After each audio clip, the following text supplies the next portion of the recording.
Bonjour. Aujourd'hui, j'ai vraiment envie de parler d'une pratique qui a été omniprésente dans ma vie. C'est qu'on peut résumer sous diverses manières, mais que je pourrais appeler l'art de ne rien faire. C'est aussi prendre le temps. Prendre le temps de regarder passer le temps. Donc, ces derniers mois, il y a eu du temps pour ça. Et c'est aussi un état de disponibilité à l'instant. Et qu'en fait,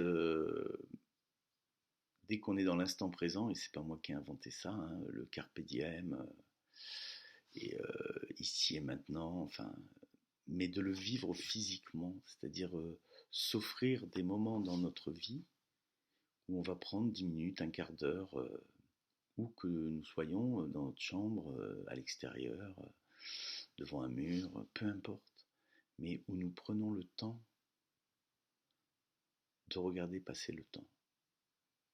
Et juste de voir que chaque instant est unique et que dès qu'on ressent cette unicité de l'instant, ça nous, ça nous emmène directement dans l'émerveillement. Et pour cela, c'est évident que ça demande une forme de tranquillité un peu à l'intérieur. Et que si vous sentez que à l'intérieur, le mental est très très agité, alors il y a un mantra, hein, un mantra en français qui peut être très efficace, qui dit repos et calme de tous mes corps et de mes pensées d'ego. Repos et calme de tous mes corps et de mes pensées d'ego. Repos et calme de tous mes corps et de mes pensées d'ego. Je le connais parce que, évidemment,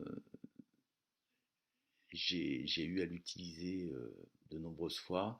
J'ai ouais, j'ai une espèce de bouillonnement intérieur qui fait que je peux être aussi amené à avoir un mental un peu en surchauffe par moment, et que quand ce mental en surchauffe m'envahit et devient désagréable parce qu'en fait j'arrive plus à maîtriser la situation, je fais appel à ce mantra et à chaque fois ça fonctionne. À chaque fois ça fonctionne. Au bout de quelques minutes, je me rends compte qu'il y a quelque chose qui se détend à l'intérieur de moi. Et du coup, voilà, c'est à partir de cette détente que je peux accéder à ce temps, à ce temps qui va devenir au fil des jours, si vous décidez de le mettre en pratique, des rendez-vous avec vous-même.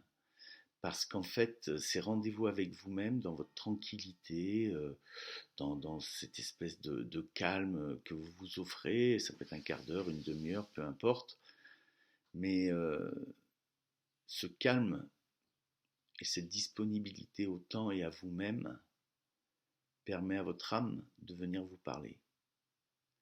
En fait, il n'y a aucune volonté qui va vous permettre d'aller communiquer avec votre âme, avec le meilleur de vous-même, avec vos désirs les plus, euh, les plus intimes.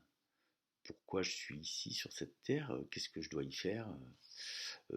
Qu'est-ce que je dois faire de ma vie? C'est plutôt votre état de disponibilité qui va permettre aux intuitions de venir et vous permettre de vous donner des indications, des guidances, des inspirations sur ce qui va vous mettre en joie et qui va vous permettre d'avancer sur ce cheminement vers le bonheur, d'être de plus en plus en amour avec vous-même, le mieux possible avec vous-même, par vos réalisations personnelles. Merci, au revoir.